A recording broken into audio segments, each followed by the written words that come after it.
উপস্থিত সবাইকে আমার প্রণাম। আমরা প্রতি মাসের 9 তারিখে এখানে আসি, সমবেত হই, শ্রদ্ধা জানাই। 2024 সালের 9ই আগস্ট যখন ঘটনাটা প্রথম শুনেছিলাম, তখন কি প্রথম মনে এসেছিল আজ হয়তো আর মনে পড়ে না। একটা খুব দুঃখ, একটা খুব রাগ মিশ্রিত একটা অনুভূতি হয়েছিল, কিন্তু তারপরে একটা অসহায়তা কাজ করেছিল যে কি করব। কারণ আরজিকরে যখন আমি এসেছি 2022 সালে, তখন যেটা দেখেছি যে আরজিকর জুড়ে একটা ভয়ের রাজত্ব। যে ইন্ট্রো র্যাগিং কালচারের কথা অনুপমদা বলল, সেসবের আমরা ভুক্তভোগী। তখন আমরা জানতাম না যে প্রতিবাদটাও করা যায়। আরজিকরে কথা বলাটাই একটা ক্রাইমের মতো ছিল। সেখানে আমরা জানতাম না যে কি করা যায় এবং কি করা উচিত, এবং আমরা জানতাম না কি করা উচিত, এবং আমরা ভাবতাম যে যেটা চলছে এটাই নর্মাল। এইভাবে ইন্ট্রো নেওয়া যায়, র্যাগিং নেওয়া যায়, এইভাবে মলেস্ট হতে হয় মানুষজনকে, হ্যারাস করা যায়, সব কিছু চলতে পারে। এটা আরজিকর একটা নিউ নর্মাল পরিস্থিতি। তারপরে যখন অভয়া এই ঘটনাটা শুনি, যখন আমরা কিছুজন আমাদের ব্যাচ থেকে কথা বলতে যাই, তখন ব্যাচের যে থ্রেড কালচারের লোকজন ছিল এবং তার যে সহযোগী যারা ছিল অ্যাসোসিয়েটস, তারা আমাদেরকে মেসেজ করে বলতে থাকে যে এগুলো করিস না, এগুলো করলে ক্ষতি হবে, সমস্যা হবে।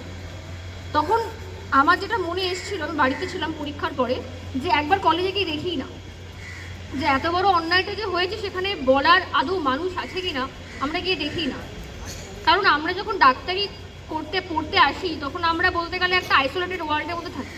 কারণ আমাদেরকে বাড়ি থেকে অত্যন্ত অ্যাসপিরেশন নিয়ে পাঠানো হয় এবং আমাদের বন্ধুবৃত্তটাও হয়ে যায় কলেজের মধ্যে। ফলে আমরা বাইরের সমাজকে আর জানি না, বাইরের সমাজে কি আলোড়ন চলছে, কি ঘটনা প্রবাহ চলছে, কি প্রতিবাদ চলছে, কি ইস্যুতে এখন কি কথা বলছে, আমাদের পক্ষে জানা থাকে না।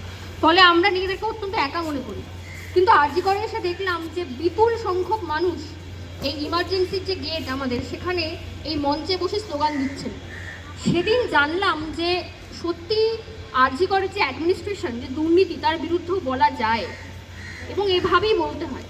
আরজিকর আন্দোলন আমার জীবনের একটা শিক্ষার মতো, যে সত্যি প্রতিবাদ করার যদি আমরা করি তাহলে আমরা একা হয়ে যাই না। যেটাকে আমরা মনে করছি যে আপাতত আমি দুঃখিত বা আমার কি হবে, আমি ভয় পাচ্ছি, যদি সেই ভয় থেকে একটু মুক্ত হয়ে আমরা বাইরের জগৎটাকে দেখি, তাহলে দেখবো যে হাজারে হাজারে মানুষ শুধুমাত্র আমাদের হাত ধরার জন্যই দাঁড়িয়ে আছে। আরজিকর আন্দোলন আমাকে এইটুকু শিখিয়েছে।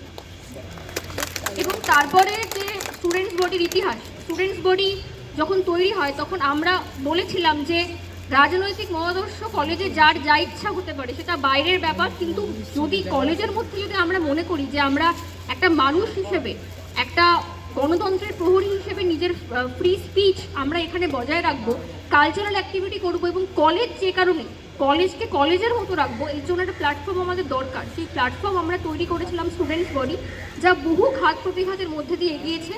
স্টুডেন্টস বডিতে বিভিন্ন রকমের আক্রমণের আমরা সম্মুখীন হয়েছি, তারপরও কিছুজন সরব সমর্থক এবং প্রচুর নীরব সমর্থক, আমাদের ফ্যাকাল্টি, আমাদের যারা গ্রুপ ডি স্টাফরা আছেন, দাদারা আছেন, নার্সিংয়ের দিদিরা আছেন, প্রত্যেকের সাহায্যে, প্রত্যেকের সহায়তায় স্টুডেন্টস বডি আজও দাঁড়িয়ে আছে। এবং আমরা আশা করব আজীবন এভাবেই থাকবে, যে আপনারা আমাদের সঙ্গে থাকেন। কারণ আমরা মনে করি যে আমরা একা, যদি আমরা একা নই। আজকে যে এই এতদিন পরও এত মানুষ এখানে এসেছেন অভয়াকে শ্রদ্ধা জানাতে, এই আরজিকর আমাদের প্রত্যেকের ঘর বাড়ির মতো হয়ে গেছিলো এবং আজও আমাদের ঘর বাড়ি। এটা দেখে ভীষণ ভালো লাগছে, কারণ আমাদেরও এতটা এক্সপেকটেশন ছিল না যে এতজন সত্যি আসবেন, আমরা বসার জায়গা দিতে পারছি না। একজন অর্গানাইজার হিসেবে অত্যন্ত দুঃখিত আমি এই জন্য। আর এরপরে যে বললে যে গান গাওয়ার কথা, তো আরজিকরে যখন প্রথম মঞ্চে এসেছিলাম এবং গান গেয়েছিলাম, অনুপম দাই প্রথম আমাকে মঞ্চে একটি গান গাইতে বলেছিল। সেদিন আমি যে গানটা গেয়েছিলাম সেই গানটা আমি এখানে আবার গাইতে চাই। চিৎকার করবে দেখি কত দূরে গলা যায়, আমাদের শুধু মোমবাতি হাতে নীরব থাকার দায়। চিৎকার করবে দেখি কত দূরে গলা যায়, আমাদের শুধু ধ্বজা ভাঙা রথে এগিয়ে চলার দায়। জন্মের আগে মৃত্যু দিয়েছি, জন্মের পরে ভয়, সকালে বিকেলে শরীর আগলে লুকিয়ে বাঁচতে হয়। জন্মের আগে মৃত্যু দিয়েছি, জন্মের পরে ভয়, সকালে বিকেলে শরীর আগলে লুকিয়ে বাঁচতে হয়। যদি ভুলচুক হয় কোনোদিন অসাবধানের বসে, 2 বছরেই ধর্ষিতা তুই, তোরই কিন্তু দোষে। চিৎকার করবি দেখি কত দূরে গলা যায়, আমাদের শুধু মোমবাতি হাতে নীরব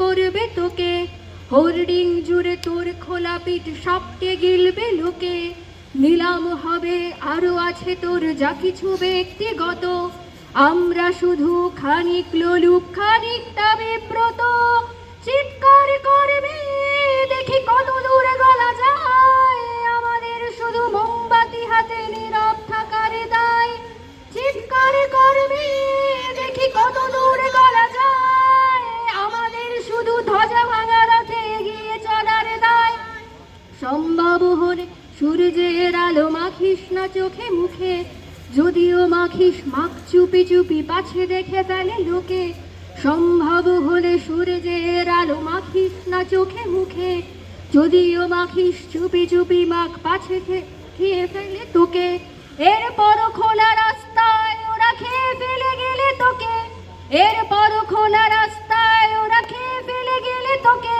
প্রশাসন শুধু হাততালি দিয়ে বেশ্যা বলবে তোকে, চিৎকার করবে দেখি কত দূরে গলা যায়, আমাদের শুধু মোমবাতি হাতে নীরব থাকার দায়, চিৎকার করবে দেখি কত দূরে গলা যায়, আমাদের শুধু ধ্বজা ভাঙা রথে এগিয়ে চলার দায়। আমি যখন আরজিকর মেডিকেল কলেজে এই ঘটনাটা হয়ে যাওয়ার পরে যত 2 বছর অ্যাডমিশন হয়েছে, প্রত্যেকটা মেয়ের গার্জিয়ান আমাদেরকে জানতে চেয়েছেন যে আরজিকর সেফ কিনা, আরজিকরে পাঠাবো কিনা, আরজিকরে এই ঘটনাটা হয়েছে এরপরে কি এখানে পাঠানো উচিত হবে কিনা। আমাদের বাবা মা যারা আছেন যারা সারাদিন চিন্তা করেন, আমরা দূরে থাকি, কিন্তু আমাদের শপথটা হচ্ছে এই প্রশ্নগুলোকে আমরা বলেছিলাম যে আরজিকরে আমরা আছি, আপনাদের প্রত্যেকটা মেয়ে সেফ, কারণ আমরা আছি, আমরা দাঁড়িয়ে থাকবো প্রত্যেকটা মেয়ের জন্য, প্রতিটা মানুষের জন্য, প্রত্যেকটা অভয়ের জন্য। আরজিকর অভয়া হয়েছে একটা বড় শিক্ষা আমাদের প্রত্যেকের জন্য। আমরা যদি কখনো দেখি এখন যেভাবে আরজিকরে আরেকটা ভয়ের পরিবেশ তৈরি করার চেষ্টা হচ্ছে শাসক দলের তরফে, সেটাকে আমরা রুখে দেব। স্টুডেন্টস বডি এবং আরডি এর এটাই প্রতিজ্ঞা। আমরা আশা করব আপনারা সর্বতভাবে আমাদের সঙ্গে থাকবেন যেভাবে থেকেছেন। ওই ডিমান্ড জাস্টিস, ওই ওয়ান জাস্টিস, আপোষ না সংগ্রাম, সংগ্রাম সংগ্রাম, দালালি না রাজপথ, রাজপথ রাজপথ, সেটিং না ন্যায় বিচার, ন্যায় বিচার ন্যায় বিচার। ধন্যবাদ। ফাইনাল ইয়ার অন্তিম বর্ষের ছাত্রী ঋষিতা রয়কে, আরজিকর মেডিকেল কলেজ কলকাতা।